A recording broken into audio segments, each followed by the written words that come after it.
that are concerned and want to be involved with our democratic process here. So it's great to see you all. I am Devin Scroggins. I'm in the newly elected party chair for the Democratic Party here in Madison County. And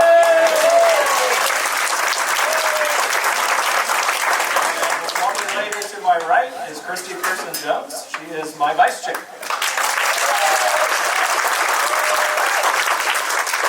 I don't know if we have any in attendance, but I want to thank the Firefighters Union for letting us use this building today. It works out perfectly.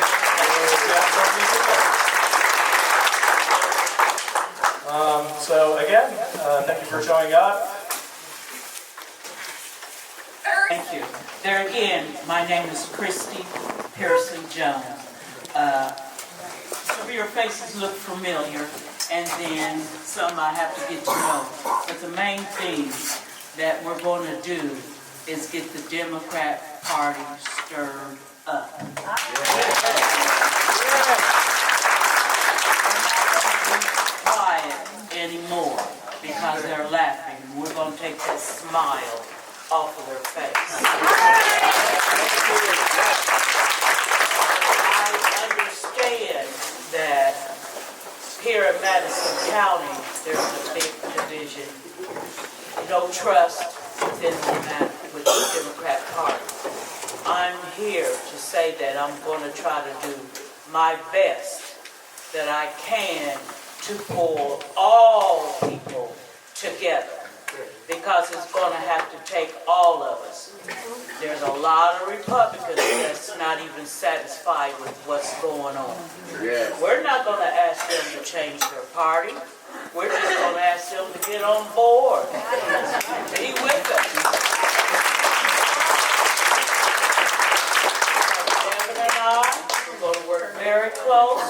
We're wanting to have meetings every month. We want to have committees. We want doers, not talkers, doers. We're going forward. And he laughs at me. But our theme is boots on the ground. Yeah. We would like to invite Terry Austin. Of course, all of you know who that is.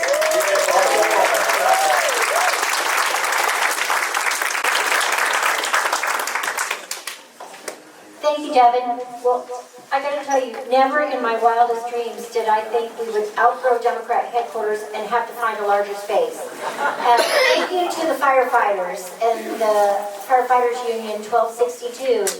I mean, once again, here they are coming through to make sure that people have what they need. So if you see a firefighter today or sometime in the next week, thank them.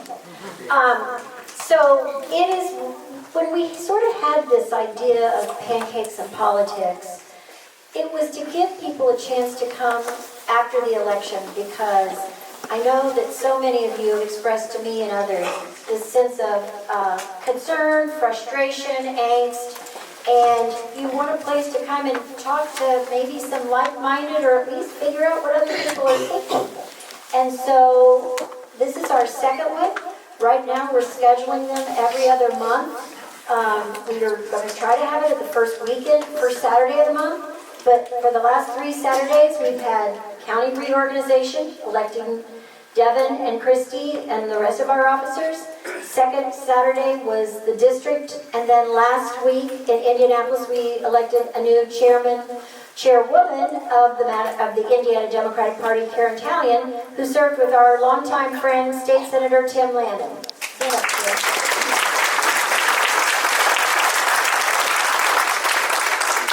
I also want to recognize Melanie Wright, who served as a state representative for Madison. And as Devin said, we're looking for people to get involved, at all levels. Whatever you want to contribute. It doesn't have to be money. Time, talent. There's a lot of work to do and a lot of conversations to be held. But it's really my pleasure to introduce a longtime friend. Somebody I really miss seeing every day at the State House, but I have watched him many a time, and I will tell you, he is putting up a tremendous fight on behalf of even some constitutional principles for those of us who call ourselves Hoosiers. And by the way, if you haven't seen the article, I put some copies out. That's Ed's latest article at IBJ. And I would say he's the smartest man I know until you meet his wife, Ann.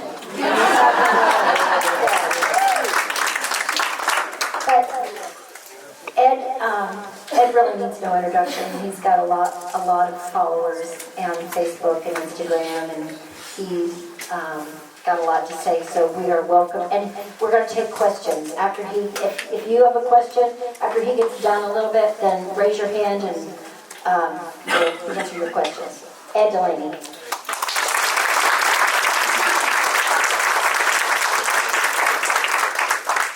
Thank you, Terry, and thank you, Christine and Devin, for welcoming you to your home. I'm going to try to joke, see if it works. Is this a meeting of the fans of Diego Morales? Does that belongs to that group? I might as well start out. I don't know if I'm bragging or laughing at myself. I got after Diego Morales because, you know, he hires relatives, he doesn't take bids on contracts, he throws out bonuses like their tips, and by the way, those bonuses are with our money. Right. So I went after him a little bit. 2 million people looked at that. Okay.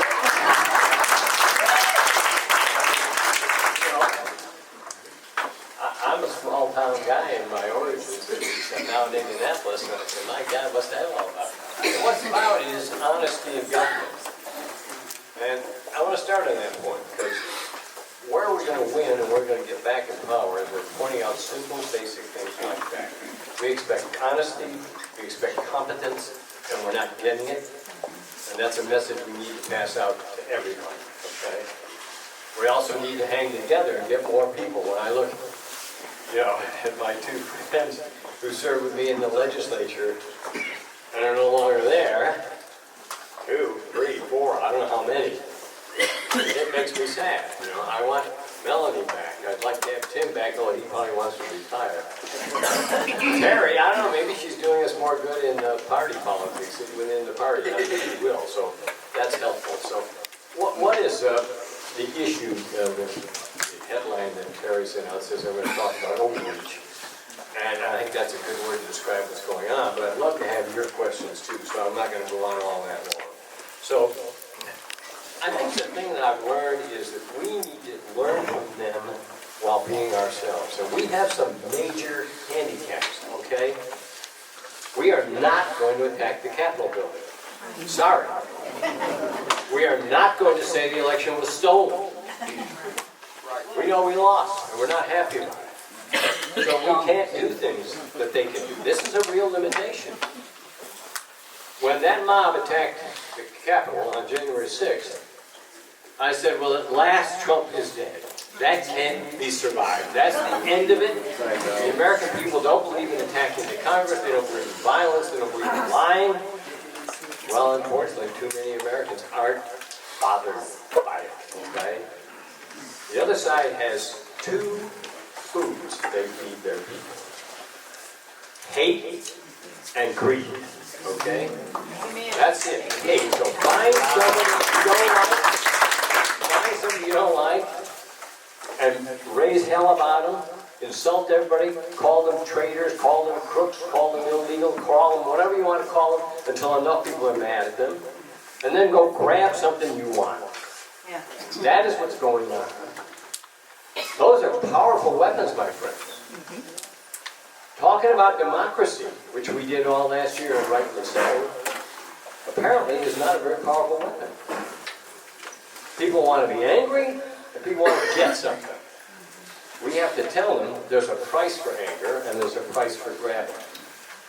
And I think the secret to our winning is for each one of us to identify those things which we think are being hurt, that we want to protect, okay? So, if you're on Medicaid, if you're on Social Security, those are under attack, okay? More locally, and I cannot overstate this, if you value public education, it is under total attack at the State House and in Washington, D.C. Okay? identify what really matters to you and make a point. There'll be no more talk about civil rights for those who care about that, for those who, like me, have worked on that issue forever. They're not going to have any of that. They're going to go after our minorities. They're going after our immigrants. I can't stand to watch the news now on TV, not because just of the content, which is horrible, but this woman called Christy Nolan, she's doing ads where she dials up, goes on TV and threatens people. The United States government is paying for ads on the national news to threaten people. I'm going to find you and throw you out of America and you're never going to come back. What is that? How does that represent America? How does that represent decency? How does it represent humanity? Couldn't she just say, look, if you're here illegally, please leave. If you don't, we'll take you out and treat you properly. But that's what we'll do. Instead, threatening people. At the cost of my tax dollars are going to pay her to go on there and threaten people. I am embarrassed when that happens. Now, so I said you got to find what really bothers you as you can tell from that article. I've got two concerns as a veteran. The first concern is that I and millions of people served in the military during the Cold War, and our purpose was to put Russia in its place. Okay? And we got it done. In 1991, I traveled a lot. I literally was in Red Square on that night in December of 1991 when the Soviet, the communist flag came down and the old Russian flag went up. I stood there and said, this can't be happening. I can't be here. And I went back and worked there for several years and worked in the Balkans. And look, it didn't work. The Russians have decided that they want to be miserable. They've decided they want to have a tyrant. They've decided they want to invade their neighbors. Okay. We had stopped that. Now Trump endorses it. He welcomes them. He wants to go negotiate. He wants to trade some minerals. We'll get some minerals. And they'll get territory and people. That's what America's come to. Everything's a deal. Everything we can negotiate as long as I get some goodies. So that bothers me. The other thing that bothers me as a veteran is they're cutting down on support for the Veterans Administration. Those of you who are veterans who have followed that may know that we've had a lot of problems with VA. But it's starting 6-8 years ago, even some under Trump, but definitely under Biden, we've worked on it. And the hospitals are doing better, and people are getting treated better, the benefits are getting paid, actually increase. And now he wants to undercut the VA and lay off thousands of people and make it difficult to get your benefits again. We went through that. We don't want to do that again. So I'm mad as a veteran. I'm also mad as a lawyer. Something happened this week that is almost beyond my comprehension. Trump he feels free to just pick on people without courts intervening. He decided that some law firms had supported Hillary Clinton or represented people from Hillary Clinton or they had Democrat lawyers, so he just announced they couldn't go in federal buildings, which of course is where the courts are. All right, he just announced that. And sometimes a lawyer needs a security clearance to represent certain clients. He took that away. One of the biggest law firms in America, called Paul Weiss, is from New York City. He did that to them, said you can't go in the federal building. Some client quit. The head of this law firm, one of the biggest law firms in America, went to the White House, negotiated with that hypocrite, and agreed to give Trump $40 million in free legal services if he'd just get rid of those rules. That is a flat-out bribe. They paid the bribe in public. Okay. That, by the way, by coincidence, when I was in law school, that firm offered me a job. A great firm. I was honored to have the invitation. I decided it was in Indiana, but and I sit here and say, so somebody that was a pillar of the legal community kowtows to that man? So that bothers me. What bothers you is the question. If you're in the labor movement, he's not putting anybody on the National Labor Relations Board, so if something happens that's unfair, there's no board to decide for you. They can't rule in favor of you. If you've got a disabled child or grandchild with special needs, he's undercutting the program where the federal government helps deal with their claims. If you've got a student loan, God knows whether you'll be able to pay or be treated properly on that. It goes on and on. So each of us needs to decide, and note what I'm getting to, you've got to decide what directly affects you and your friends and neighbors, and talk about how that's being taken away from you. Talking about democracy is important. That's being taken away. And that undercuts everything. Now, I'll give you a little sermon on something I learned in the legislature. I've always been a Democrat, and I've always considered myself a liberal, but in recent years, I've added another word that I use a lot. I'm an institutionalist. What do I mean by that? I like to do things the way we were taught, in the order that they were taught, and stay on your own turf, okay? I don't like Todd Rokita running around in every business claiming to drag people out because they're illegal immigrants. He wants to tell our universities what to do and what kind of professors they have. There's no end to what that man wants to do. And the legislature is the same way. We're this close to deciding the school board ought to be elected on a partisan basis. Why? Okay? The why is pretty simple. Because it will undercut public education. Because public education will become a catfight about whether some teacher said something they shouldn't say, or whether the Democrats are spending too much or the liberals are doing this.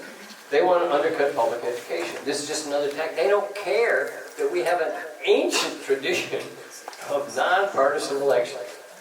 So just dump that out. Whatever institution gets in their way, they will roll over.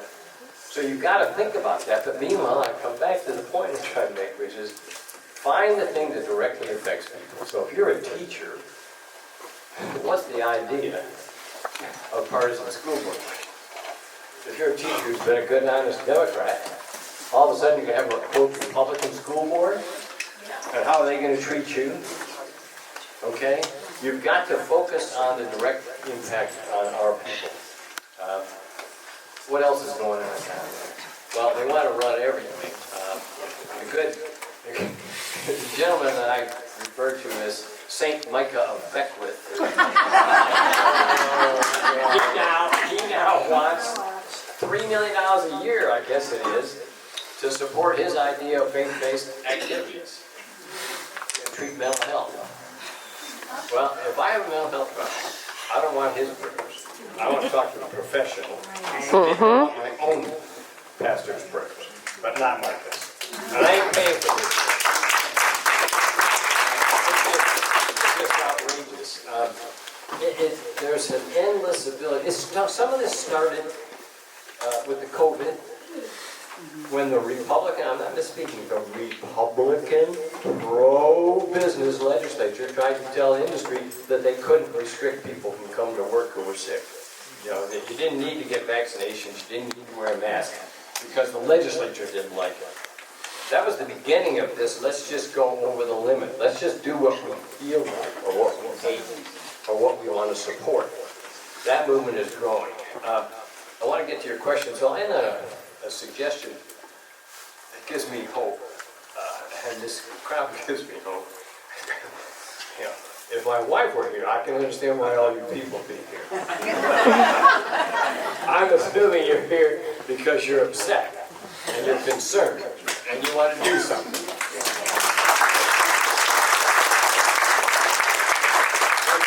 have to express that, and we have to decide among ourselves that if I don't agree with a fellow Democrat about every point, that doesn't matter. We're a team, we have different roles, and I can focus on what I care about and you can focus on what you care about. But we're both getting hurt. And we've got to be against those people who are trying to hurt us. That is absolutely fundamental. And one of those people is Mike Braun. I love telling stories. I've talked to Mike Braun since he's been governor. This is really strange. More than I ever did to Holcomb in 8 years, okay? How is that possible? He's only been in a month. Well, I have quirks, I guess, like everybody else, and I saw that Mike Braun was having a mass, Catholic mass, to celebrate his inauguration. not a Catholic, so I went. Just for myself I and think I was the only Democrat there. no, I don't have Facebook, but I can send it to an email if somebody gets their email. Yes, I might use it. So we had a decent chat. Like chairman. 10 days, 2 weeks ago, I go to Mass I at will my get little it from you parish later. church. Look at the attention span I of look some across fish. the aisle, there's Mike Braun. Because my parish is right out the back door of the governor's residence, literally out the back door. So he shows, so we had another chat. So I'm getting to talk to Mike, and I was beginning to feel a little better about him because I kept seeing him. I'm not stalking him, by the way. And then this week, he did two things. He moved twice in bad ways. He left his comfortable, beautiful office and went out to Micah Beckwith's rally on property tax, okay? So the governor joined the lieutenant governor in demonstrating against the Republican legislature. Let me repeat that again. The Republican governor and his buddy, the Republican lieutenant governor, went and demonstrated against the Republican legislature over property tax. That is stupid, and it puts Mike Braun in the hands of Micah Beckwith. He lets Micah Beckwith lead the agenda. Big mistake. His second mistake, he got on an airplane and went back to Washington. We thought he left Washington. He goes back to Washington and stands next to Trump when Trump signs the executive order undercutting the Department of Education. Okay? So if you've got kids in the Anderson school where they get Title I money, if you've got kids with special needs where they get money, if you've got kids that are English language learners, which get money from Washington, it's all under threat. And Mike Braun went to Washington to celebrate that threat. I'm trying to get personal and find issues that people identify. So I'll end on a specific local thing. I'm on the education committee, and I've spent a lot of time studying how it all works. I looked at the school funding for your county. The Anderson schools are being treated very badly in the proposed budget. Okay? Apparently you're 7 or 8% richer than you were. I don't believe it, but that's what they're saying. So you're going to get less money. And those districts which don't have a lot of special ed kids, don't have a lot of foreign language speakers, don't have a lot of poor kids, they're going to do very well in the formula. So, way to go. I heard someone's here from McCordsville, is that true? I heard that. All right, well, just a warning to you. McCordsville's growing, and it has problems because of that. This budget will not help you either. So the property tax thing is going to be a big deal. We're going to be working on that. We may have a special session as a result of that. So that's substantive stuff you people need to know about here in Anderson or McCordsville or wherever you are. You need to know these things. So, get mad, pick your fight, pick one where other people will agree with you, where you can build. You can get the firefighters worried about the future of the fire department. You get the teachers worried about education. You can get the working people worried about jobs. You can get the Medicaid people, you can get the Social Security people concerned, which you should be. It won't be possible to call Social Security on the phone anymore because they're too busy. There's nobody left working there. There's nobody left to answer. So, all right, get together, fight, do what you can, and now ask me some questions as to what's important to you. I got a hand up right there, yes. This part is one to dismantle the Department of Education. Could you give me your name? Celia. Way to go, Julia. I have more.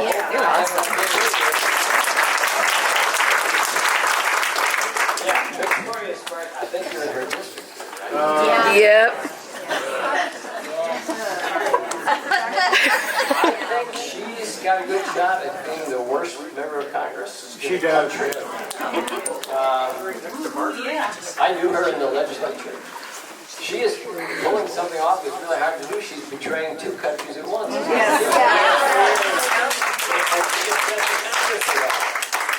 So we have to take this. Why does she want to do that? The answer is pretty simple. While the Republicans won't directly or openly say this, they do not believe in public education. Okay? They do not. They're too smart to come out and openly say that. But just look at their actions. They want to give their money to private schools. All right? They want to give their money to charter schools. And what's interesting, I don't know, how many charter schools are there in Madison County? Are there one or two? One or two? And private schools? How many? There's more private schools. But the bulk of your students are in public schools. Statewide, it's close to 90%. So what does it mean when somebody pays attention to the 10% and not to the 90%? Exactly.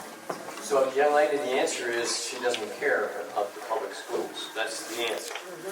And she wants to express her anger. Some bad things do happen in public school, so tear them down. You should go to her That's town hall the meeting. Republican philosophy. I That's the actually best am. question I've had all year. He's going to let me go with her. You have Deborah Pickett over there who's running against her. Deborah,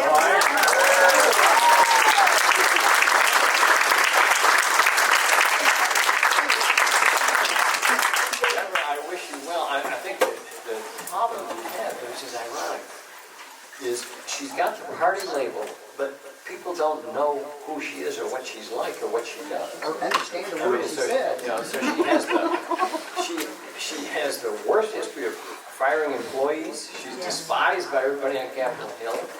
She's confused about what we should do in foreign policy when she should be contributing. She's hurting public education. The dilemma is you've got to get down to the point where people understand that it affects them directly. And I think public education is the one. That is, you got it with that message. The messaging of public education has got to change. It's got to be about the children. So we're not going to help the children as their program. We've got to talk about the children instead of always talking about, the school board or something like that. And if you do that, they're trying to undercut the children, and I think that's critical. Okay, any other questions? Yes, right here, sir. Yes, I've got a couple of comments and maybe a question, if that's all right. I'll have some coffee. I don't know if yesterday anybody saw the segment where Howard Ludwig, he's the current Secretary of Commerce. Yes. And the poor man is worth $2 to $4 billion. And the comment that he made yesterday was, and the news media carried this, that my 94-year-old mother-in-law, it wouldn't matter to her if she did not get her Social Security check this month, because she'd be okay the next month. No, Mr. Ludwig, she would be okay because you have the $2 to $4 billion, and the interest on your money, less than 1 day could get her money for her Social Security. So, in reality enough, the Secretary of Commerce is to promote the trade and economic stability. Now, is it economic stability? No, it's not. If you want to take the Social Security away from the people in this country that I've worked for, the act has been in effect since 1935, and the first lady to receive, Ida Mae Fuller, $22.54, January 1 of 1940. And now they want to take away Social Security. They want to take, listen, I believe they want to take the $2.7 trillion out of that fund and do some Trump magic to move that money elsewhere. So we have got to be on our toes every day. This is the issue that's driving me. There are multiple issues out there. I have paid into Social Security since 1979, 46 years as a high school student, through college, graduate school, and my career. And as Martin O'Malley said recently, and again this week, he was the director of Social Security under President Joe Biden. What really pricked my interest, when he said last night, I heard on the news clip, that 90% of the work has been done to dismantle the Social Security system in this country. And he said if there's any issue that the Democratic Party needs to take the risk and willing to die on, it is Social Security.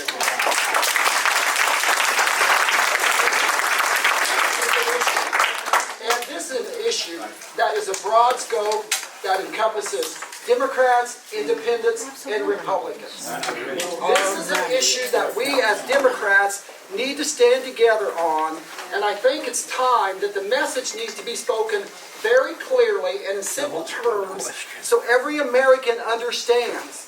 And we need to be contacting our legislators, everyone we know that's elected, that serves for us, and we need to give them a couple clear messages.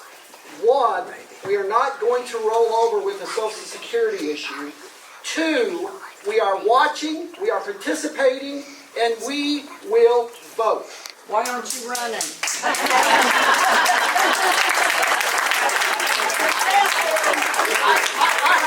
I have served 12 years prior to when I came to this community. I served on the school board and the town council. This is a central issue. Let me comment in response, okay? I got one more question. Yeah, sure. One more. Sure. And the other thing I'd like to know more a little bit about is, I think it's important to follow the cases that are going through the court at the present time. And one I've got my eye on is the birther issue. And the other one that I have my eye on is the issue with the 1798 Act. And we saw that the other day when Donald Trump said he didn't sign it. And then the federal forms came out, he signed it. And the White House said, oh, he was referring to 1798, he didn't sign it. No. Now, if Donald Trump wanted us to believe that he signed the 1798 form, he would do that. Yeah. But he signed the form, and it's in the Sharpie, and it's his signature. So either the man is demented, or the man is lying, or it's a combination thereof. And the question is, with these cases, those two, as an attorney, and I think you have presented before the Supreme Court before. About that, I was, Okay. got there was within So, one so, year. so what we want to know is where those cases are and where it could go. Now, Judge Roberts this week made a statement, but that statement in itself doesn't tell us where he's going and what the action will be thereof. Right. But Well, I think that. I'll sit down. Look, But it's if you could shocking comment to on me that. that there are signs that the Supreme Court has a pulse, which I wish you said 6 months ago. So I'm a little more hopeful, I'm very cautious. Because some of these questions are very complex and very unusual. I mean, this guy's a genius at evil tactics. So don't shut things down, just lay off all the employees. Okay, there's a trick. That's, for the court, that's a little confusing.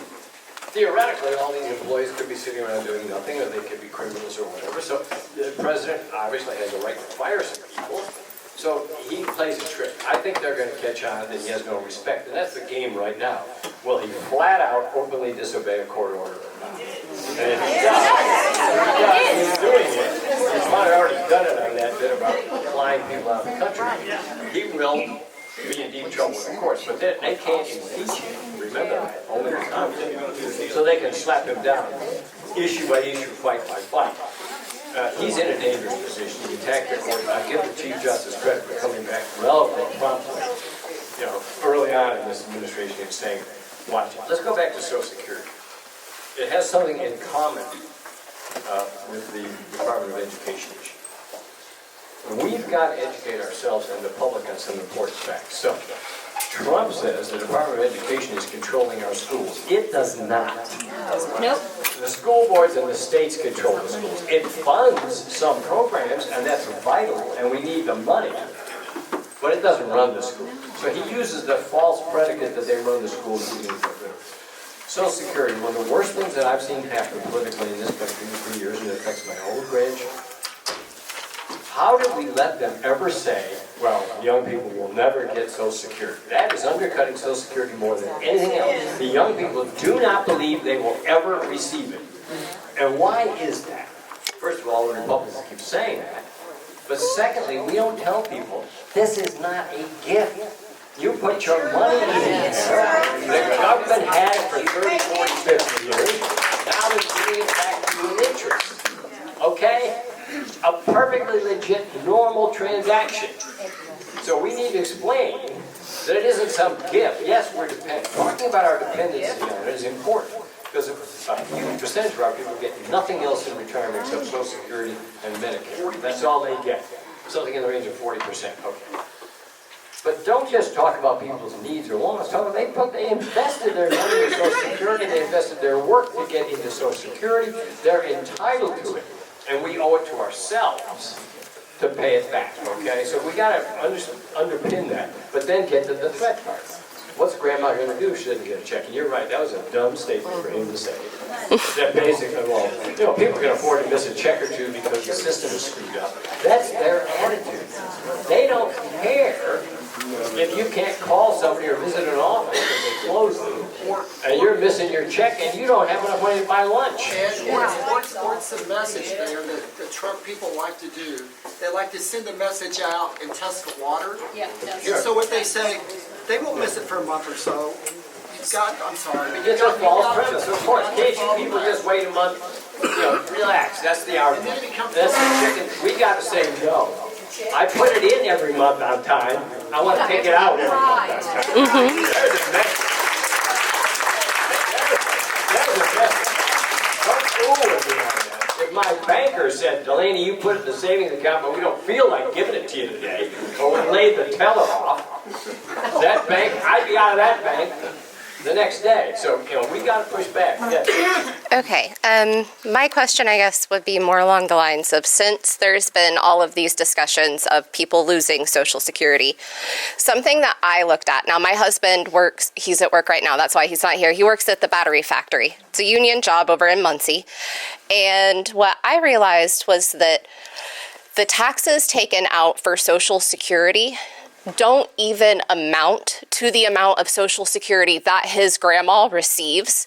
So if we were to lose that Social Security, we don't even have enough income to replace what we are receiving. So to an extent, I see that their argument is there is no Social Security for you in the future because we're not paying enough into it. But the reason why we're not paying enough into it is because the jobs in our community, sorry, I'm like really nervous. The jobs in our community, they don't pay enough. We want to pay our taxes. We want to take care of our community. We want to do the right thing. But if our community doesn't give us the means to do the right thing, how are we supposed to help each other? They are not interested in high-paying jobs for the average Joe, okay? All right, let's get it on the table. Yep. They want a few image industries. So, for example, there was a report, the state did it, on 3 plants coming to Indiana. Each plant, this is an amazing number, each plant is for $5 billion. And this is a state report. So that's 3 plants, $5 billion, that's $15 billion. How many jobs are going to be created by these 3 plants, which are going to spend $15 billion and get a lot of money from the state? How many jobs do you think? 1,500. Let me repeat that. 15 billion investment, some of which is paid for by the state, 1,500 jobs. Most of those jobs will be at $125,000, $150,000 for technical expert type work. Who are working off computers and so forth, and automatic process machines, okay? We have a small number of those jobs. We have too many low-paying jobs. We probably make 90 cents on the dollar compared to the rest of this country. And we're happy with it, we meaning the State House. You shouldn't be happy with it, that's another thing you need to say. Why does Indiana have to make less? Okay? What's that all about? Some of the math is really crazy. They're always bragging how houses cost less. Guess what that means? When you retire, you ain't going to Florida based on selling that house. Okay, think about it. Except for at property tax time, you want your house to be valuable, right? The rest of the time, you want it to be worth a lot. So we need to demand that we be allowed to be at least at the average in terms of income in this country. But we're not. That's another thing that you need to complain about. So keep going. I saw a hand way back there. Great. I had the opportunity to work with the Madison County Health Department.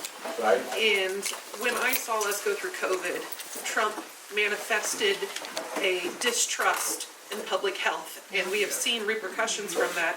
So much so, I received the email the other day that AIDS United said HIV prevention is up on the chopping block. That's huge, especially in Indiana where we've had one of the largest HIV outbreaks. And this is, of course, the home of Ryan White. Right. Yeah. And I want to know what you think we can do to fix the mistrust in public health. Well, I think we need competent people to speak for us, knowledgeable people, and to take strong positions. I was very impressed with, and this was a Republican, Dr. Box, who was the voice of COVID in Indiana. She played it straight. She told us the truth. Get your vaccination, get your mask on. And she didn't have to say she loved it or she was happy about it. It's just good advice. So we need to demand good advice from our government. Not nonsense, not wishy-washy. Tell us the truth. And the truth is that most of all these vaccinations work very well, don't have many side effects. But if you give up on them, you're in trouble. Yeah, if you get HIV when you're young because you're making a series of mistakes, you can have it for the rest of your life. And if we don't tell people how to avoid it, how to treat it, how to care for themselves, on all these diseases, then we're in trouble. So yeah, we need brave people to be leaders on health. We did pass a good bill to put more money in the local health departments. I'm very happy with that. Now the governor's cutting it.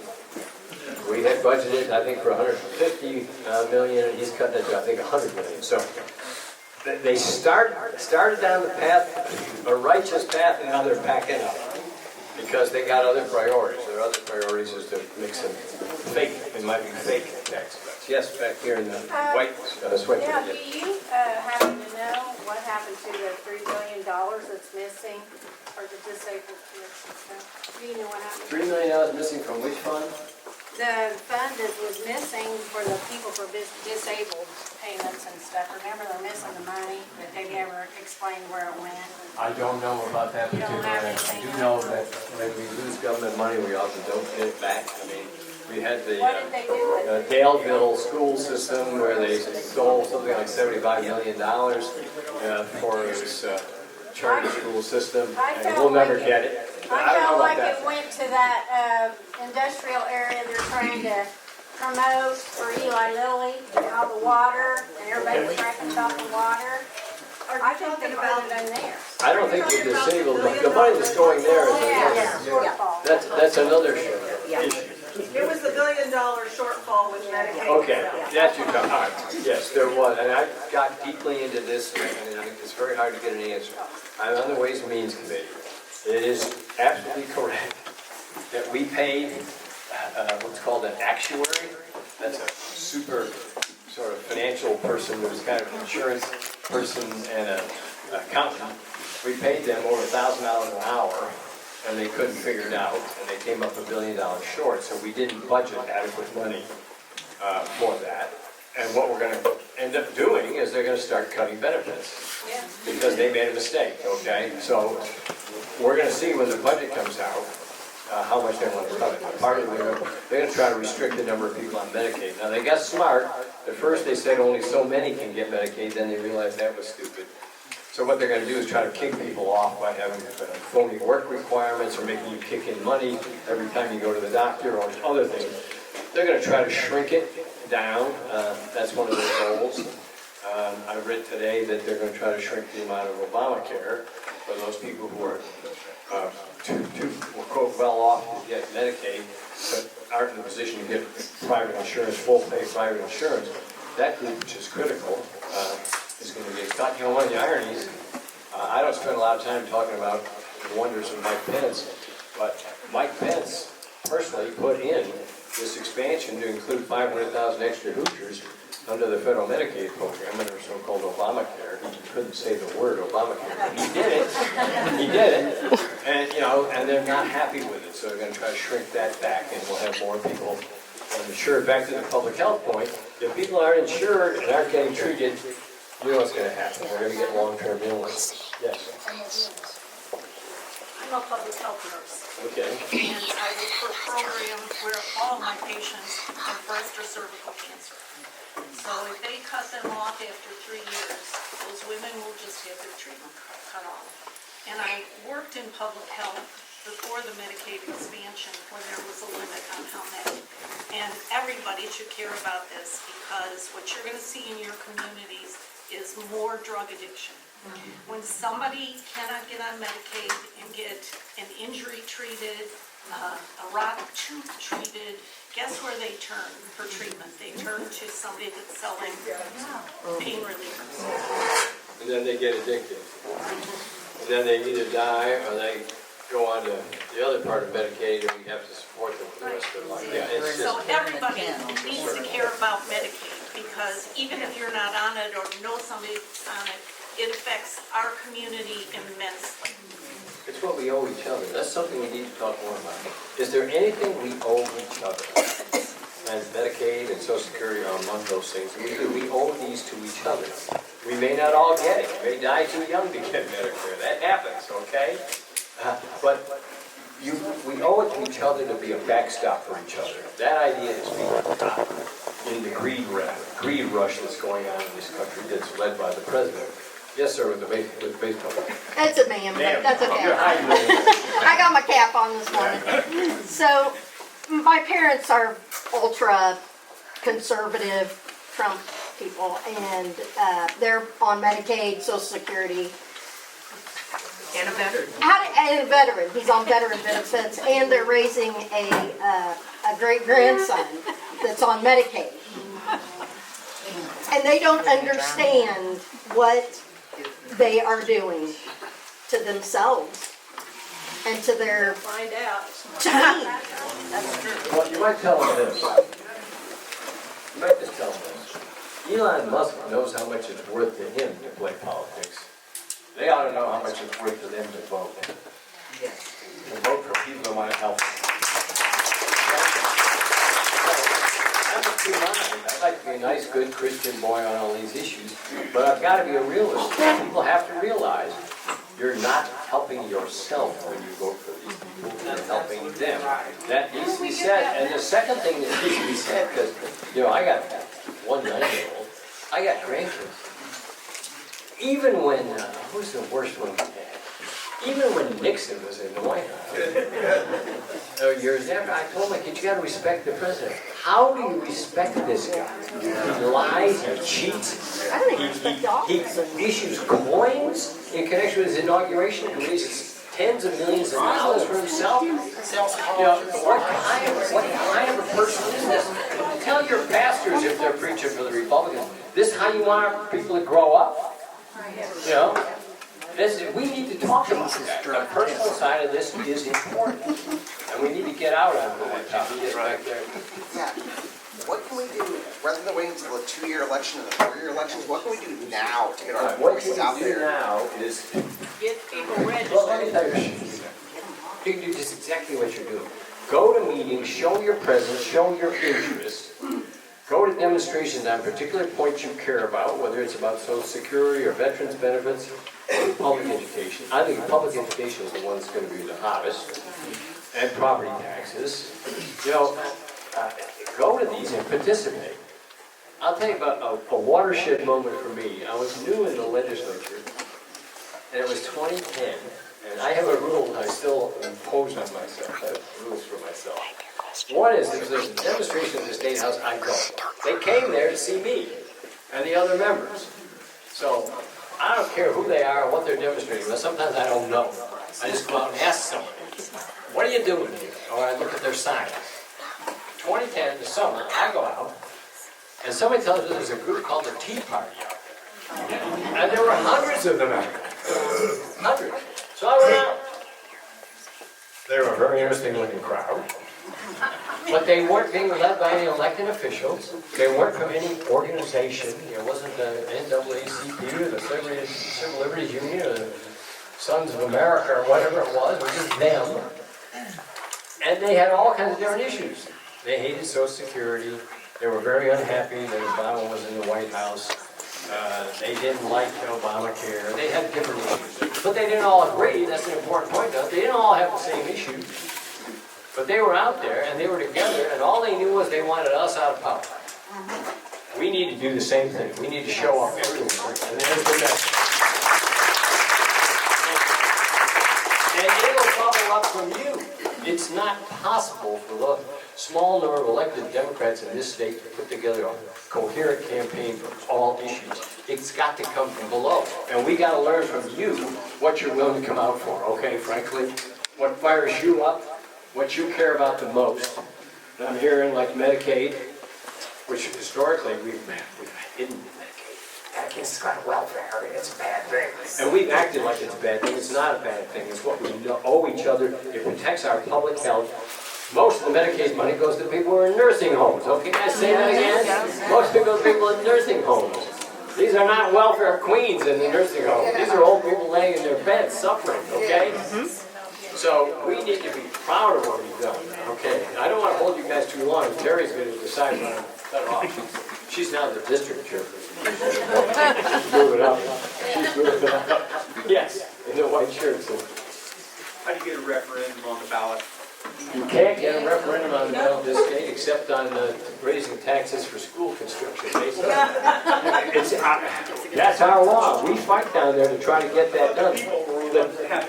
The people want it. 100 years ago, it was decided that we would not have referendum in this state. And the only way to amend our Constitution is if the legislature does it twice. Okay? I was there. I can't remember how I voted. We amended our Constitution to protect the right to farm. I'm not making that up. Protect the right to farm. Yeah, that's because the Republicans thought that would make a good ad, I guess. There was no question about the right to farm.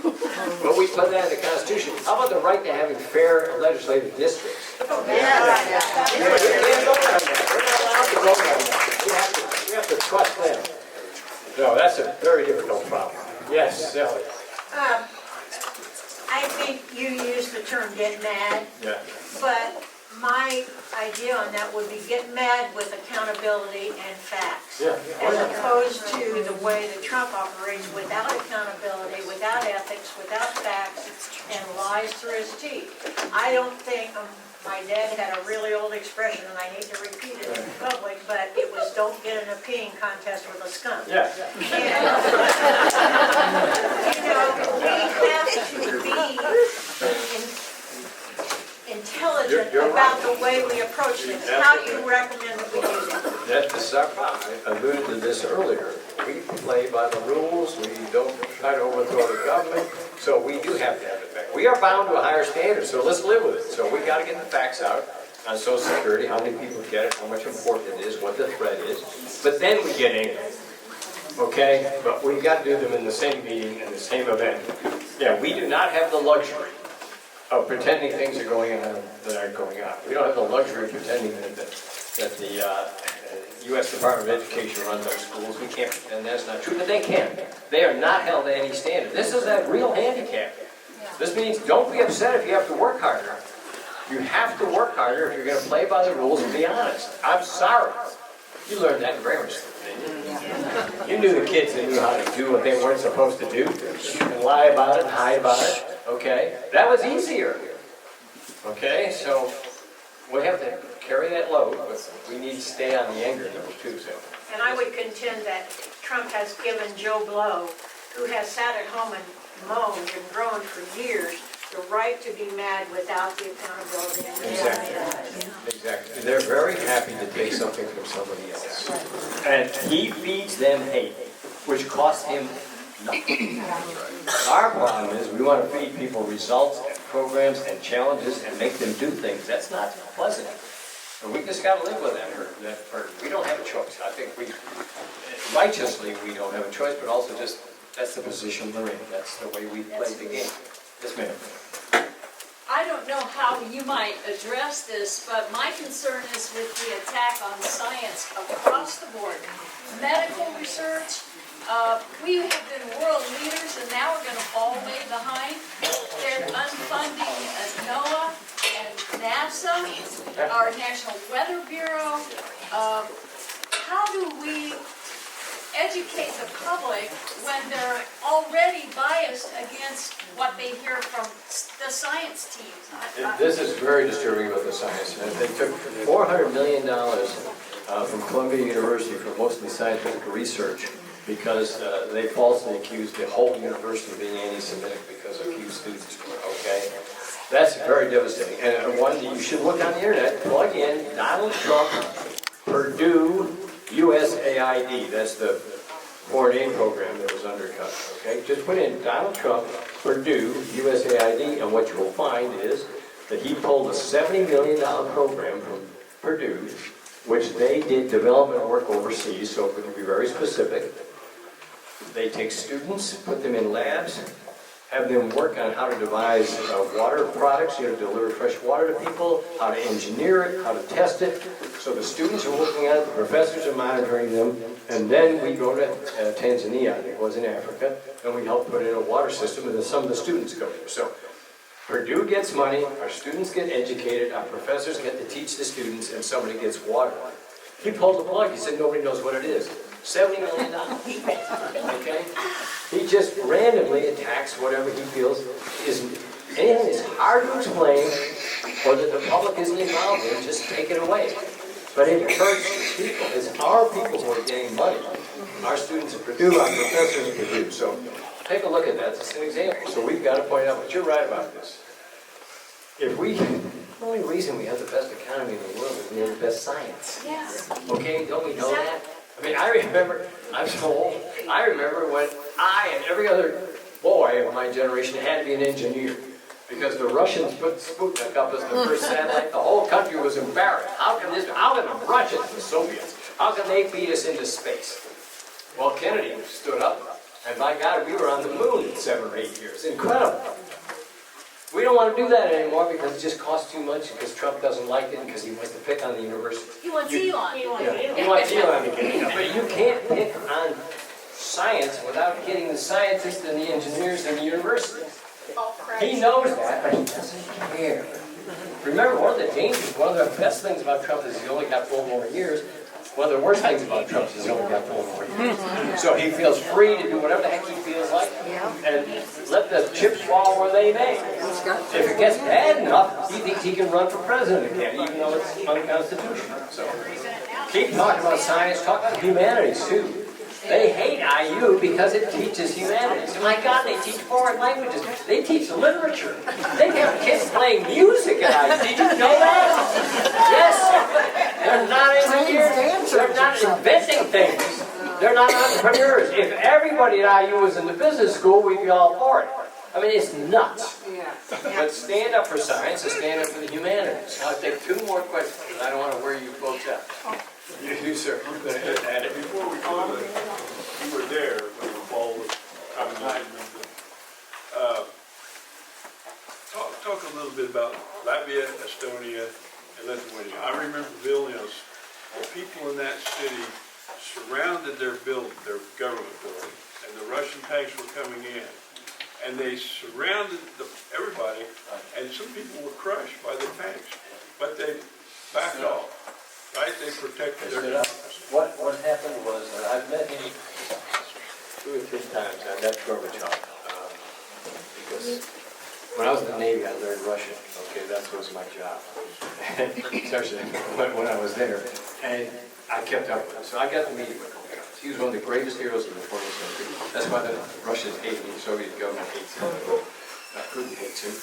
But people were brave, and they stood up. And at a certain point, Gorbachev said, I'm not killing people anymore. I'm done with it. We've been killing people. We Russians have been killing people all over Europe for decades. I'm done. He just didn't have what it took, thank God, to go kill people. So that's how that happened. And it moved in the right direction. Yeah, I was in Estonia, which is the next little country, when they were having demonstrations. And the Estonian flags were showing up. And again, Gorbachev would not tear the Estonian flags down. So anyway, that was a great moment. That's a lesson to us. Sometimes you have to stand up for yourself. Sometimes you're going to get beat up. That law firm that I'm so mad at, instead of being courageous and going to court saying you can't do this to me, and by the way, they can get their legal services for free because they are lawyers. They're actually very good lawyers. So instead of going to court, they counter. That's just the difference, and that's what we got to do. We got to stand up. Okay? This gentleman's been trying hard, and this lady, and then I'm done. First of all, I just want to say thank you for standing up as a voice for common sense, logic, reasoning, facts. In the State House, I'm sure what you do is incredibly difficult day in, day out. Well, thank you. No, I'm fine. I'm kind of used to it. And, you know, I won't tell you what they are because I'd be a mistake, but I have some quiet victories that keep me satisfied. And I have some friends on the Republican side who kill some things. And that makes my day. You don't get any trophies for those. But hopefully you protect the public. My question is, I grew up being taught that my vote was the most powerful thing that I had. It seems like anyone my age, younger, they don't see the relevance of their vote. My vote doesn't matter is the one thing I hate hearing more than anything else. How do you fight it? How do you make someone see that their vote is relevant? I think we need to put 2 ideas together to explain why your vote matters. Young people say, and I've heard this, my vote doesn't matter. What we need to explain is your vote doesn't matter alone. It's your vote with others. You don't want to just vote. You want others, your friends, people of your own age group, your own interests. You want them to vote. So we owe it to each other to all of us vote and express our opinion, and then accept the result. We're now in a position where you don't have to accept the result, but you can still win. We've got to talk to people about that. But I think we've got a problem with civics education in this country. I think people don't understand. They don't understand. We don't know how important democracy is. We don't know what the alternative is. Some of us, and this includes even my own family, we've been in this country so long, we forget why we left the other place. Okay? And maybe that's part of the problem. All these young people who come from overseas, I talked to a group of kids the other day, and I asked them, where are you from? I'm hearing some accents. They were students from high school in Indianapolis.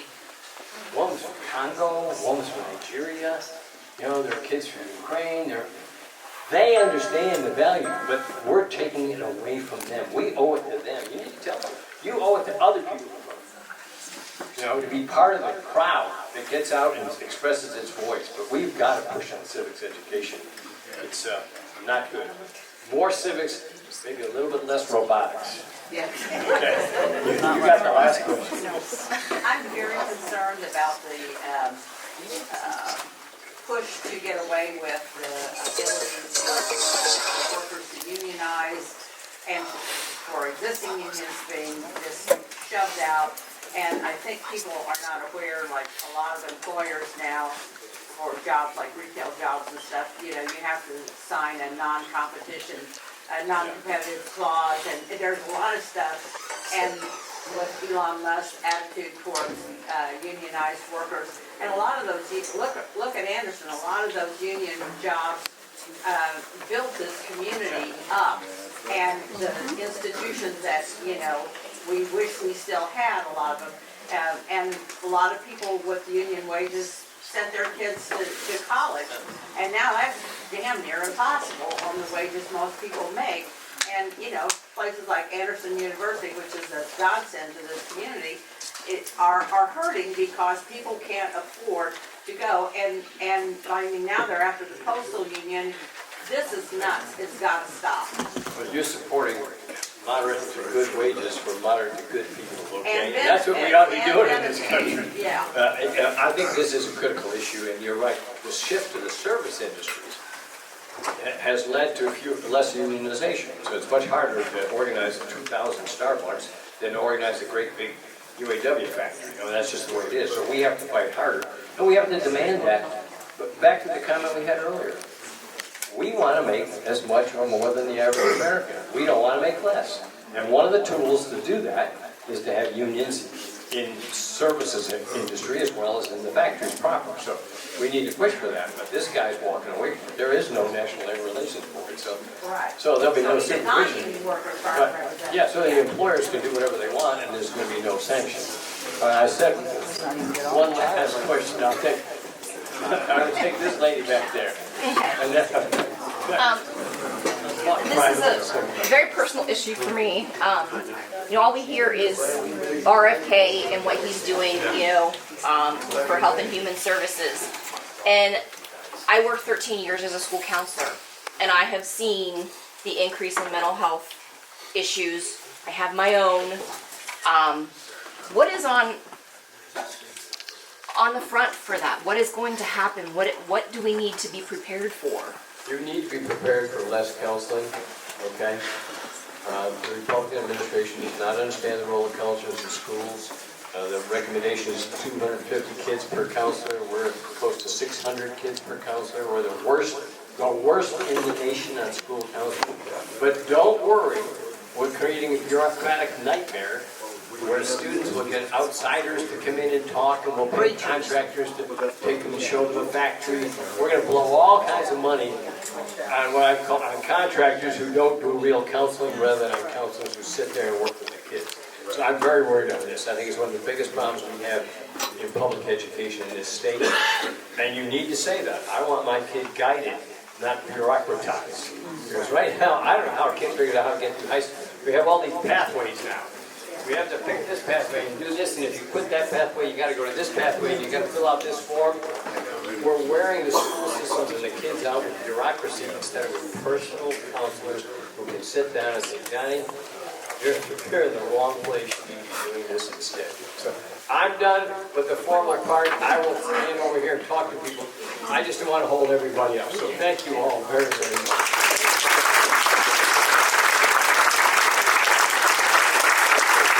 Thank you, Ed.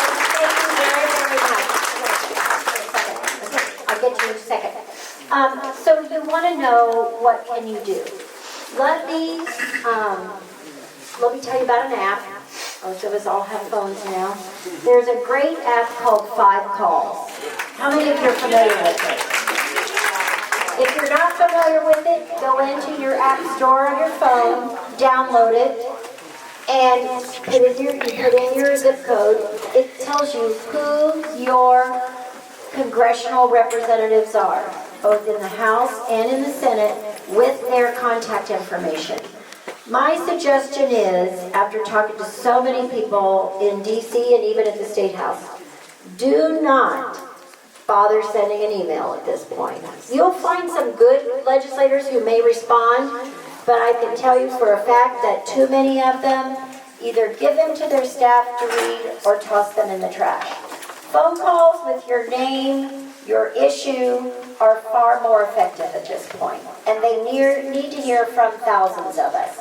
The second thing I want to tell you about is next Saturday from 11 to 1 at the Muncie Public Library is a Victoria Sparks Town Hall.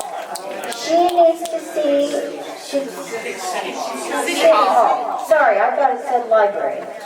City Hall, so on High Street, 300 High Street. If you go to Victoria Sparks' Facebook page or her congressional website, you'll find it. But she needs to see whether it's her or her staff from hundreds, if not thousands, of faces. And we need to let her know how we feel. So she's not even participating in committees or in the conference. Tim? I just want to add what Terry said. Remember, the Republicans say you are all paid to be here. So get your check on the way out. don't try to cash it. But we need to show up. You're good. And show her we're not paid. We are mad. And you're going to hear our voices. So every one of us, bring another person. Show up next Saturday, 11 o'clock, over at the City Hall in Muncie, and let our voices be heard. Terry? Okay. That, Of course it is. okay? So just so you know, get there and get in, or you're not gonna. Bring your signs. Make signs. Yes. Your grandkids to make signs. I'm sorry, I'm not trying to speak over anyone. Actually, we will be there. I am a part of a Victoria Sparks group who's organizing with the 5051 group, and we've been in contact with Scott, who is actually making a milk carton who is twice the size of me. And I also just want to take a moment. Can we please make sure that we answer this person's question? Yes, I wanted to get some of this because Okay. some people are getting antsy and need to leave. And she's at Westfield on Friday. Again, you can find this on Victoria Sparks Town Hall. Eli? Yes, I'm going to get to her. And then the third thing is, mark your calendars for our next breakfast. It will be the first Saturday in May. And also, which I think, is that Mother's Day weekend? Or is that the second? Sorry, okay, good. But I'm not sure what the location is going to be yet. We may have to find you at a bigger place. But help us share this. Bring friends, bring family, bring your neighbor. We don't care. But the more we give people an opportunity to hear and be heard, the more our elected officials will have to pay attention. And if they don't, it's at their own peril. So, and then, so if you could just stay seated for a couple more minutes. Yes. My name is Michelle Monroe, and I'm not here to ask you a question. I'm actually here to beg and plead with you. Before the statistics and stuff come out, because it's going to be years. But I'm a transgender woman. I'm a teacher. I teach social studies. I teach college level political science, American government. And the transgender community, we are out there dying every day as this, the legislation of hate keeps coming forward. Whether it's a transgender person who travels to New York and is tortured in a hotel room for a month and their body dumped in a field, or a transgender veteran who commits suicide in a parking lot, or one of my students from last year who committed suicide 3 weeks ago. We're out there and we're dying, and the issue, because it's not popular, is there are people within the Democratic Party that are looking at us now as just collateral damage because we're losing issue. And I'm asking you to not ignore us or forget us, because we're out there dying. Thank you, Michelle.